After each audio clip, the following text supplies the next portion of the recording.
Welcome back to the channel insight law. मैं रतान्या त्यागी आपके लिए एक और वीडियो लेकर आ गई हूँ लॉ ऑफ टॉर्ट्स के लिए। तो आज हम एक नहीं दो टॉपिक्स क्लियर करेंगे एक ही वीडियो के अंदर, जो है नेग्लिजेंस एंड न्यूसेंस। देखो, ये दोनों इतने इंपॉर्टेंट टॉपिक्स थे नहीं, इसलिए हमने दोनों में वाइंड अप करने की कोशिश करी।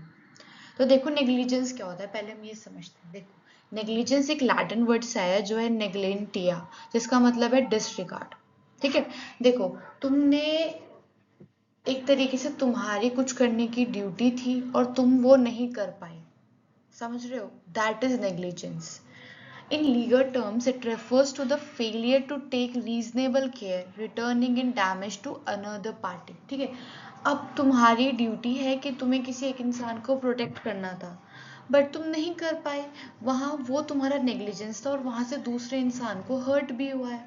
ठीक है। अब इसका की कॉन्सेप्ट क्या है? A person is negligent when they fail to act as a reasonable person would in similar situations leading to foreseeable harm. ठीक है।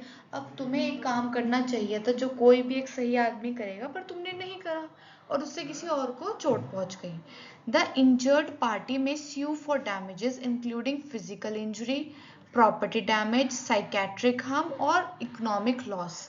तो जिस भी पार्टी को इंजरी है वो इन सब के अंदर आपके ऊपर केस कर सकता है। ठीक है। अब इसके एसेंशियल्स क्या है? पहली बात, ब्रीच ऑफ ड्यूटी होनी चाहिए। ठीक है। मैंने मेरी कोई ड्यूटी थी वो मैंने नहीं करी, तो वहां पे ब्रीच ऑफ ड्यूटी होगा मेरा। ठीक है। इसमें केस आता है म्यूनिसिपल कॉर्पोरेशन ऑफ दिल्ली वैसे सुभंगावती। देखो, इसमें ना जैसे घंटा घर तुम्हारे यहाँ भी होंगे, सबके होता है। तो घंटा घर पे ना एक पुरानी घड़ी थी, सब बोल रहे थे कि ठीक कराओ, एप्लीकेशंस डली हुई थी, पर उन्होंने नहीं करवाई। लाइक किन्होंने? नगर पालिका या म्यूनिसिपैलिटीज वालों ने नहीं कराई। वो पुरानी घड़ी किसी के सर पे आके गिर गई, उसको बहुत ज्यादा चोट पहुंच गई। ठीक है। तो यहाँ उन्होंने बोला कि आपकी ब्रीच ऑफ ड्यूटी थी, आपको वो मेंटेन करके रखना था क्लॉक टावर, आपने नहीं रखा, तो यहाँ पे उसको कंपनसेशन मिलेगा। दूसरा है कॉजेशन एंड कॉन्सिक्वेंटल हार्म। देखो, ये क्या होता है कि जो भी मेरी ब्रीच ऑफ ड्यूटी की वजह से जो भी दूसरी पार्टी को हार्म पहुंचा है ना, वो जो हार्म है वो किसी ना किसी फोर्सेबल कॉन्सिक्वेंसेस की वजह से हुआ हो। ठीक है। मतलब कोई ना कोई ऐसे कॉन्सिक्वेंसेस बन गए, एक पूरी सिचुएशन बन गई। इसमें केस लॉ आता है Achutrao Haribhau Kodwa versus state of Maharashtra. यहाँ क्या है? A doctor was held liable for leaving a coat and mop inside a patient's body causing harm. ये केसेस तुम बहुत सुनते होंगे कभी। किसी उसने डॉक्टर ने अपनी घड़ी छोड़ दी पेट में, किसी ने टाल छोड़ दिया, किसी ने सीजर्स एक्सेट्रा एक्सेट्रा। तो भाई यहाँ से हार्म तो हुआ ना, और मैं कॉशियस नहीं थी, मैंने ध्यान नहीं दिया, है ना? तो वो इसमें नेक्स्ट है ड्यूटी ऑफ केयर। देखो यार, मेरी लीगल ड्यूटी थी कि मैं दूसरे इंसान का ध्यान रखूं, पर मैं नहीं रख पाई। ठीक है। तो इसमें जो केस लॉ है वो है Grant versus Australian knitting mills limited. इसमें क्या है? Manufacturers were held liable when a product caused harm due to negligence in manufacturing. आपकी केयर थी कि आप जो सामान बना रहे हो वो प्रॉपर अच्छे तरीके से बनाओ, बट तुमने नहीं करा, इसलिए दूसरे इंसान को हार्म हो गया। अब ड्यूटी टू होम की बात करेंगे। तो देखो, ड्यूटी टू होम किसकी है? मेरी ड्यूटी उस पे ही तो हो गई ना, कि जिससे मैं बाउंडेबल हूँ लीगली, उसी का तो नेग्लिजेंस हो सकता है। अब फॉर एग्जाम्पल कि तुम्हारी स्विमिंग क्लासेस चल रही हैं, ठीक है, तुम्हारा कोच है, उसकी रिस्पॉन्सिबिलिटी बनती है कि किसी को हार्म ना हो, कोई वहाँ डूब ना जाए, एक्सेट्रा एक्सेट्रा, है ना? अब मैं भी वहाँ पे सीखने आई हूँ, बट मुझे स्विमिंग नहीं आती, मैं तुम्हें कैसे बचा लेती? मेरी ड्यूटी नहीं बनती थी ना इतनी कोई तुम्हारे साथ कि मैं तुम्हें बचा ही लूंगी, तुम मुझे लाइबल नहीं ठहरा सकते। वो मेरी इंसानियत है कि मैं तुम्हें बचा लेती। ठीक है। अब इसमें डॉनर वर्सेस स्टीवेंसन का केस है, इंपॉर्टेंट केस लॉ है ये। ठीक है। अब इसमें ना नेबर प्रिंसिपल आया था। इसमें गवर्नमेंट ने नेबर प्रिंसिपल इंट्रोड्यूस करा था कि मतलब आप किसी तीसरे इंसान को भी लाइबल कर सकते, मतलब कोई तीसरा इंसान भी मेरे ऊपर कर सकता है। फॉर एग्जाम्पल, मेरे और तुम्हारे बीच में लीगल ड्यूटी थी तुम्हें ध्यान रखने की, तुम्हारी मेरे ऊपर थी। ठीक है। बट कोई और इंसान भी है जिसके ऊपर मेरे और तुम्हारी लीगल ड्यूटी का मतलब एक तरीके से असर पड़ रहा है कि हम दोनों क्या कर रहे हैं ना, उस पे भी असर पड़ रहा है, और अगर उसको भी कोई दिक्कत होती है तो भी वो मेरे ऊपर केस कर सकता है। नेक्स्ट है duty must be on to principal plaintiff, sorry principal पता नहीं क्यों बोल दिया मैंने, ठीक है। The defendant must own a specific duty of care to the plaintiff. मेरी स्पेसिफिक ड्यूटी प्लेंटिफ पे ही होनी चाहिए। इस पे केस आता है बॉर्न हिल वर्सेस यंग। देखो यार ये बहुत अजीब केस है। इस पे ना एक बेचारा लड़का मोटरसाइकिल पे एक्सीडेंट हो गया, उसकी डेथ हो गई। वहां पे एक औरत प्रेग्नेंट थी जिसको उसकी इतनी ब्लीडिंग वगैरह देख के, वहां ब्लड देख के उसको चक्कर आ गए, वो हॉस्पिटल में एडमिट हो गई। तो उसने उस बेचारे लड़के के पेरेंट्स भी केस कर दिया कि उसकी ब्लड देखने से मैं नर्वस शॉक में चली गई, इस वजह से मेरा बच्चा अब नॉर्मल पैदा हुआ है। तो उसमें कोर्ट ने बोला ऐसा नहीं है भाई, क्योंकि वहां पे जो बेचारा प्लेंटिफ है उसकी तुम्हारे ऊपर कोई ड्यूटी नहीं थी, ठीक है, इसीलिए।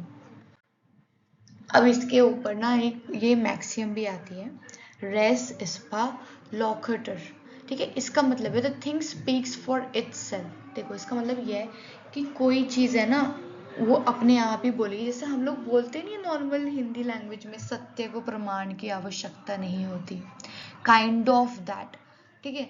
अब this doctrine applies when the mayor occurrence of the accident implies negligence. It shifted the burden of proof to the defendant to show that they were not negligent. देखो मैंने तुम्हारे साथ कुछ गलत किया है तो इसमें मेरा है कि मैं कोर्ट में कैसे प्रूफ करती हूँ अपनी इनोसेंट, ठीक है। तुम्हारे ऊपर नहीं है वो, इसीलिए क्योंकि इसमें जो कोर्ट है ना उसने बता दिया है कि कोर्ट को अपने आप दिख रहा है कि भाई दूसरा इंसान जो है ना वो गलत है, ठीक है। यूजुअली क्या होता है सिविल मैटर्स में ना, जो अगर मैं केस लेकर गई हूँ ना कि मेरे साथ बुरा हुआ है, तो मेरी जिम्मेदारी बनती है कि मैं प्रूफ करूं कि मेरे साथ गलत हुआ है।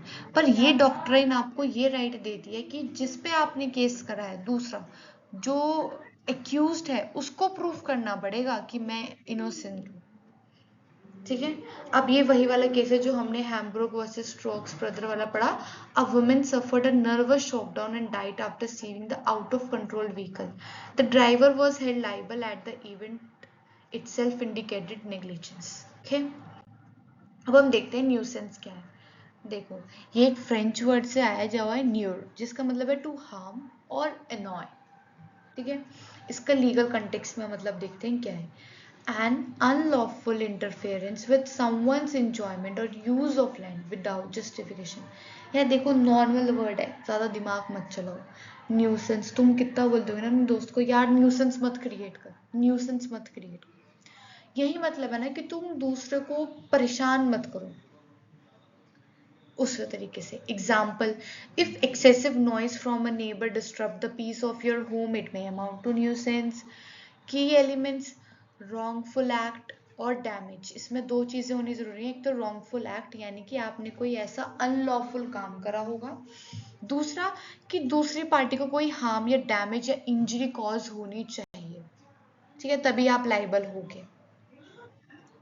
उसके बाद हम देखते हैं टू टाइप के होते हैं, एक तो पब्लिक न्यूसेंस, एक प्राइवेट न्यूसेंस। देखो पब्लिक न्यूसेंस ना हमारा क्रिमिनल ऑफेंस है, ठीक है। तो ये आईपीसी और आईपीसी को अब जो हम बोलते हैं ना बीएनएस, तो ये आईपीसी और बीएनएस में भी एक तरीके से क्रिमिनल लाइबिलिटी मानी जाती है, बट प्राइवेट न्यूसेंस जो है वो आपका टोट के अंदर चलेगा। हम देखते हैं पब्लिक न्यूसेंस क्या होता है। देखो तब कोई भी ऐसी एक्टिविटी जो पब्लिक एट लार्ज या पर्टिकुलर कम्युनिटी को इफेक्ट करेगी, ठीक है, generally prosecuted by state authorities, ठीक है।